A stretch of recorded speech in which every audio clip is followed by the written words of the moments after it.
Hello, my little fellas. You probably hear that train going in the background. Let me get a little closer. Um, Today we're going to talk about hanger. Hanger. Not hanger as in a plane hanger, but hanger as in a term expression used in our generation. Uh, I think I'm going to teach you a few of those over the next few days, probably a few weeks. Who I don't know. It's kind of fun to learn cultural references that are different for you um, and different than yours were. Like when I was growing up, boy, there was a keeping it on the DL meant something completely different than what it does for this generation. When I was a kid, there was songs by R. Kelly, some by R. Kelly, a couple other people. Like, keep it on the down low is what DL meant, and it was about having, for the most part, doing something you know you shouldn't be doing. Um, so you kind of keep on the down low. Don't want no one seeing it. They can't see if it's down low. But he was talking about in the song about relations with a woman, and he has a girlfriend or a wife or whatever. This generation, maybe the generation slightly prior in between mine and this one, is where it started meaning something completely different. And I'm not going to touch on that. You can Google it or whatever at the time. But yeah, things change. And the reason I want to talk about hanger, and then it's hanger good versus bad. There's two different topics actually. So hanger, it means when you're hungry, which seems like to be more than just the letter H in front of it. But you're hungry, H, so it makes you angry. So you have hanger. You know, so when you're hungry, you get angry easier. I think this is an instinct we have from birth. I've seen it with both you boys. you know, um, Romeo, you wake up in the middle of the night and just start screaming, mad, like someone's killing you, and running there. And first we couldn't figure out what it was because we pick you up. No, that ain't solving it. Maybe you had a nightmare. That ain't solving it. Turn on your TV. Turn on some background noise. Hand you a bubble. You're good. Back to sleep 2 minutes later. So this is like you woke up angry. You know. But Cass, you have a few moments like that, but it was expected. I mean, last time I got to see you, you were only 5 months old, um, turning 6 months. So that's pretty much all you did. No offense, I love you, boy, but poop, eat, and sleep, and cry. I I miss every one of those steps except for pooping. Okay, every other single step. But you guys gotta remember though. So if you ever feel that you're angry for no reason, you can't figure out why, it's probably you're probably low on something. Your body has a fascinating way of telling you you need something. For a while, I used to lack eating a lot of vegetables, and I had magnesium deficiency, which I didn't even know was a thing. But I found out when I took a study one time. I think I mentioned before, probably, I used to do healthy patient studies. That's how awesome I was and how awesome my body is and all that fun stuff. And so I get paid for being a healthy guinea pig. Anyways, one time I was in a study and they told me they couldn't take me back in anymore because I had a regular heartbeat. And so that freaked me out. I'm like, what's wrong with my heartbeat? And they said, well, every human on this planet has a weird spot where it skips, like every 60 seconds, 30 seconds, whatever. It's just a little bit off. It's not completely perfect. But mine skipped twice in that time window. And they were just like, and it only happened once, but they were freaked out about it because I'm no longer a healthy patient if that happens. So I went to the doctor and they told me that I wasn't eating enough magnesium or taking in enough magnesium. So I was thinking, I looked online, found out what naturally has it, and spinach. I'm strong to the finish because I eats me spinach. So Popeye had something right with that. I started eating the canned spinach once a month. I supposed to eat once a week, roughly, but I started eating one once a month, and it was fine. It disappeared, no problems. So, but again, your body has unique ways of telling you you're hungry for something, that you are shortened something. Like I said, I'm a person who does not eat chocolate. I rarely crave chocolate, but every month or two, I get this really bad craving where I have to eat something chocolate. So I'm deficient somewhere. The human body is an amazing thing. You can build your body into a chiseled slab of stone without a gym if you're willing to work hard enough. The human body is amazing. But anyways, so if you're ever angry, boys, and you don't know why, you can't put your finger on it. I recommend going. If you're trying to keep yourself in shape and you don't want to eat nothing bad, eat some vegetables, eat some fruit. If you're trying to avoid calories completely, drink some water. Water is appetite suppressant. That might be what you need. Anyways, the good and bad part are good versus bad. Um, you'll run into people in your life that people will say are good for you, and you run into people that they say are bad for you. But their opinion is just that, their opinion. Um, I've had some people in my life who were very, by most people's definition, be considered very bad for me. I've always seemed to gravitate around people who are angry. I don't know, they seem to find me and just, so it's funny though. My friends who were considered the most angry, for no better word, jerks, they never raged at me. I've seen them rage at other people. I've seen them punch walls. I've seen them flip out, but they never snapped at me. And I think the reason why was because we all have anger inside us. That's why I was talking about the anger thing. It's in there. We're all capable of it. But what things does it take to push them? What does it make does it take to for you to hulk up, and hulk smash, what does it take to get you there? And I think because I'm pretty good under pressure, I think that they could naturally sense that. That's why I think I was, voted team captain twice. I mean, I don't get rattled easy, and I think they looked at me as a support. One of my best friends died a couple years ago. He was killed. Had nothing to do with his anger, which is I thought that if he ever died, that would be why, but it had nothing to do with that. Um, but he was angry most of the time. I mean, that was his nature. He was in Hulk smash mode, you know, 6, 7 times a day, but not once did he raise his voice to me that way. So people told me he's bad for me. Don't get away from me. He's an angry guy. You don't want to be around. And he wasn't. He was one. He hands down is one of my top three best friends in my entire life.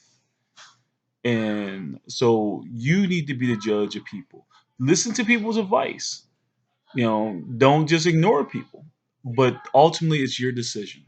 Um, there's gonna be times where you guys are gonna be considered probably toxic for each other.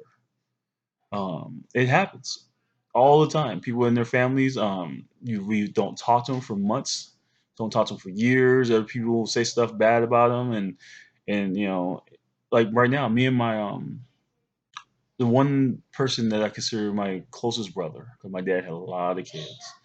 We haven't talked in 2 or 3 years. There's no anger, no animosity, none. Just we just haven't talked. I actually couldn't get a hold of him if I wanted to because I don't know how. And I think it's the same way with him. But there's no anger and there's no hard feelings. But we did have a moment. We've had two moments in the 45 years we've been on this planet. Yes, we're the same age. Long story on that one. We're not twins. Papa was a rolling stone. But anyways, I think that's why we're so close is because we're literally 3 months apart. And we had two moments in 45 years where I can say I really thought we might come to blows over. And we didn't because that's not us. We said our mean insults. We talk stuff about each other. Hello, baby. That was it. And we've been past both of those. We've seen each other since then. We've watched Super Bowls together since then. It's just, but people never said he was bad for me. Mm-mm. No one ever said that. But there was times in my life I said that. I felt he was bad for me, and everybody around me saw him as the near perfect version of me. Better, improved, 2.0. And it only got annoying every blue moon. It never got annoying because me and him would talk about it. That's what made it funny. And we used to joke that he was Michael Jordan and I was Scottie Pippen. And if you look into basketball history, you see Scottie Pippen has just as many rings as Michael Jordan. Scottie Pippen's point average is not shabby compared to Michael Jordan. Scottie Pippen had, if not more, triple doubles than Jordan did. People don't realize these things, and they're both considered top 50 best players of all time. But that's what's funny is a lot of people don't know Scottie Pippen. And it's Pippen, not Pimpin. Okay, Pippen. What's wrong, baby? Hi. Ah. Uh, hey, Athena. I'm talking to your brothers. You want to say hi?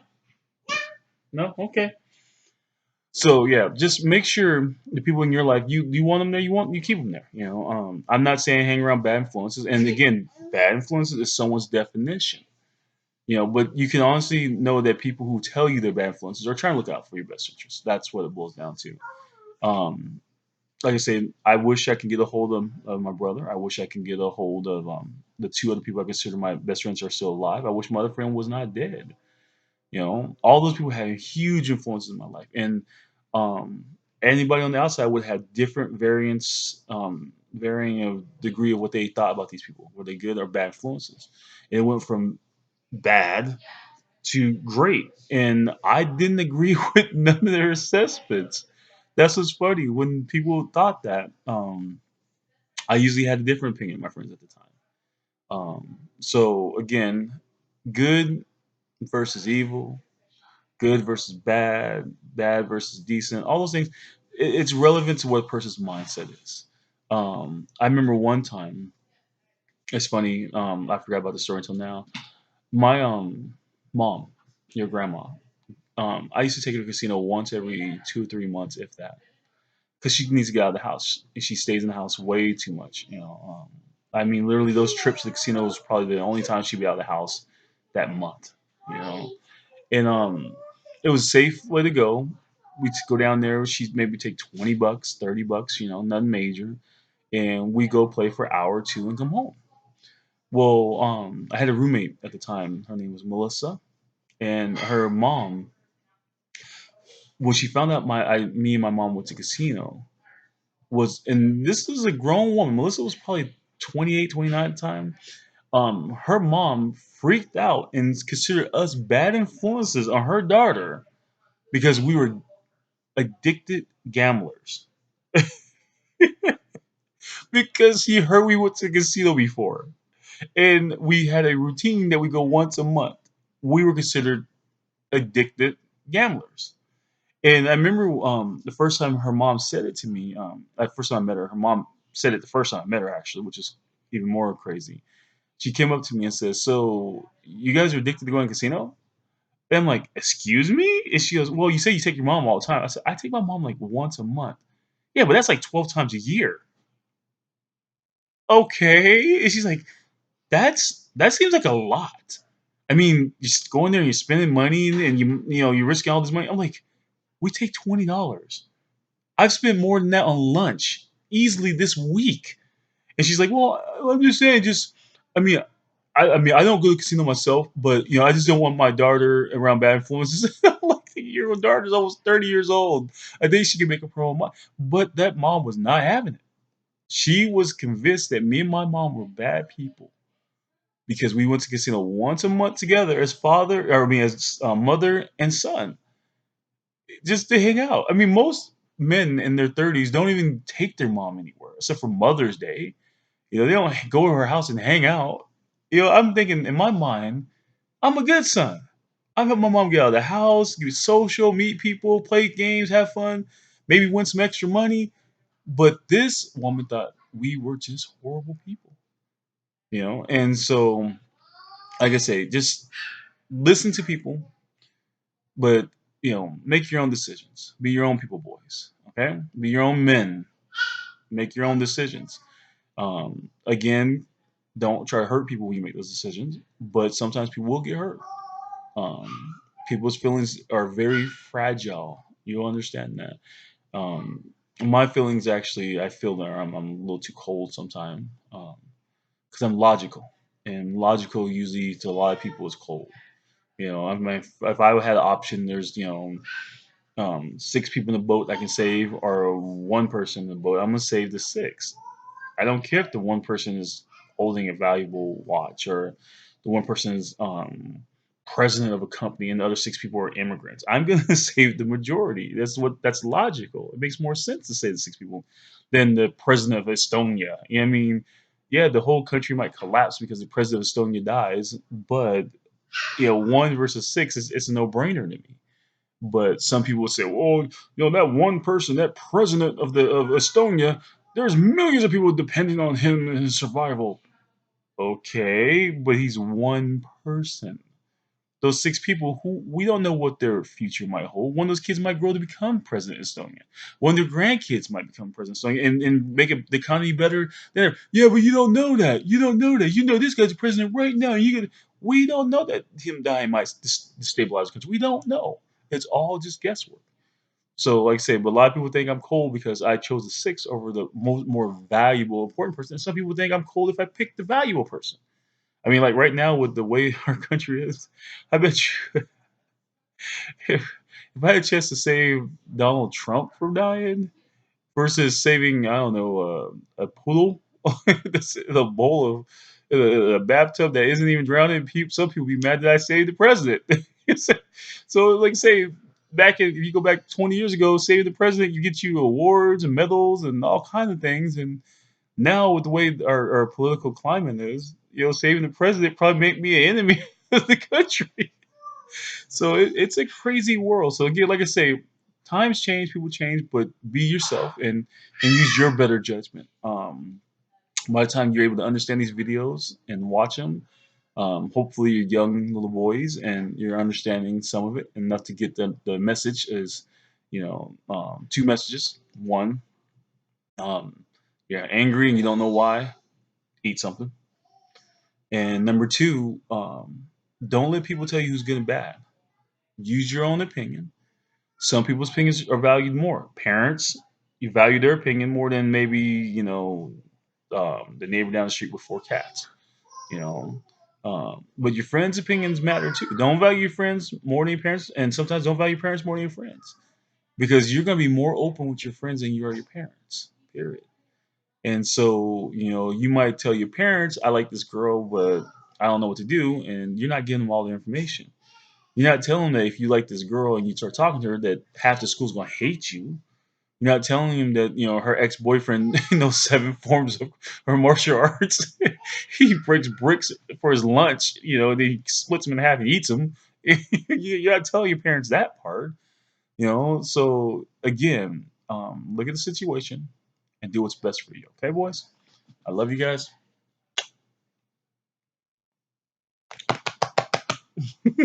That's how many pats. Forget just two. Yeah, I can do that until the end of time. If I could get you guys back right now, I would do it. Okay, maybe not end of time. I gotta have at least one, both hands free at some point to hug you.